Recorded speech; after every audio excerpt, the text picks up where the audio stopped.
It is the hottest ticket in town, isn't it? When Liverpool take to the field this weekend after this news is out in the public domain today. And it's news to us today, of course, but it appears the hierarchy at Liverpool have known since November. Klopp said today, I told the club in November. So John W. Henry and the rest of them have had time to digest it. And of course now the attention will turn to who's going to take over from Jurgen Klopp. Who's going to take to the Liverpool technical area after Klopp goes at the end of the season? The news in Germany this lunchtime is that the man who played for Liverpool in that memorable Champions League final in Istanbul, and of course played a big part in Liverpool turning that whole game around against AC Milan and going on and winning it under Benitez, Xabi Alonso at Bayer Leverkusen, hotly tipped to be the man in the frame to take over. And it's been reported this lunchtime in Germany that Bayer Leverkusen, if Alonso is approached by Liverpool, would not stand in Alonso's way. Funnily enough, this was Xabi Alonso speaking back in 2018 right here on talkSPORT when he was asked a question about, what about one day you being manager of Liverpool? Yeah, for sure I have dreamt of that. For sure I have to prove myself. I need to prepare, but you know, if I decide somewhere along the way to take my chances as a manager, you know, my link, my commitment, my passion with Liverpool is there, and you know, why not? We will see if we can cross paths in our ways. Xabi Alonso, we'll get to that. Simon, now that you've had more time to let the dust settle and digest the news about Klopp, you're a hard man to please. You've got high standards. You demand the best in class. Where does Klopp come in? Oh, I think he's up there. Absolutely.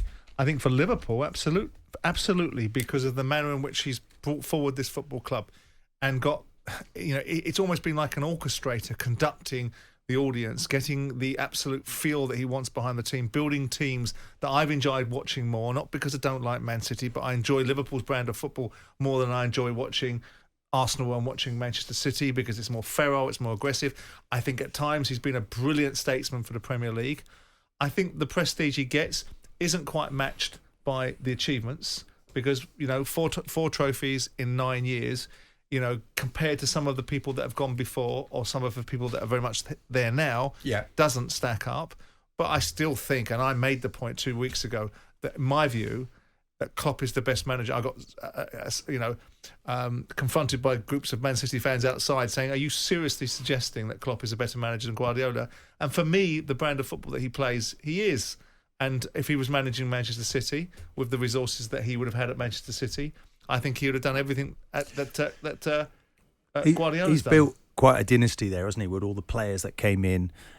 He's one of the great communicators, Jim, without doubt, the way that he communicates. And I think he's being honest and true to his personality. And I think it's all he knows. And he's just behaving as he always has done, with a great deal of honesty. And I think it could give them huge results between now and the end of the season. It's a sad day, of course, because the club doesn't want to see him go, and there will be change. But what won't change, I don't think, is what they're doing right now on the pitch. And I think he'll use this as an energy. I was going to ask you that, Martin, because the worry for me is this football team is so much Jurgen Klopp. And if you take Jurgen Klopp out and you put someone else that's maybe Jurgen Klopp light, irrespective of what's happening in Germany and Xabi Alonso developing himself over 160 games that he's managed, right? But this is Klopp. This team represents Klopp's personality, represents his outlook. Liverpool became what we're now describing as a rock and roll side simply because it was Klopp's will. Now you're pivoting, now you're changing, and you're also taking out all the fabric. So it makes, to me, it looks like a really interesting conundrum for Billy Hogan and those at Liverpool when they make their decision about who takes over from Klopp, because it will be a style of. I can't see how they don't change the style. But within the dressing room, I mean, they now become a reflection of their manager, of that personality, that character. He shapes those players. You know, you'll see another great leader coming out of there. There's no doubt there. You're looking at Van Dijk, you're looking at Alexander-Arnold. These players now will grow. They become a reflection. Yeah, they become a reflection of the manager. I don't see them going anywhere. That's a huge football club. A lot of reasons to want to be there. His record is undeniable. It's brilliant. Games managed 466, games won 283, games lost 78. He's got a win ratio of 60.7%. Simon, thank you, mate, as always. Martin Keown, an invincible performance from you, my friend. We brought you the news this morning, and like us here in studio on the 17th floor of the news building, we were as staggered as you. But it's true. At the end of this season, Jurgen Klopp says goodbye to Liverpool Football Club. Whether you want to get used to it or not, whether you like the news or not, it's true. Jurgen Klopp and Liverpool part company at the end of this season. Jim White and Simon Jordan.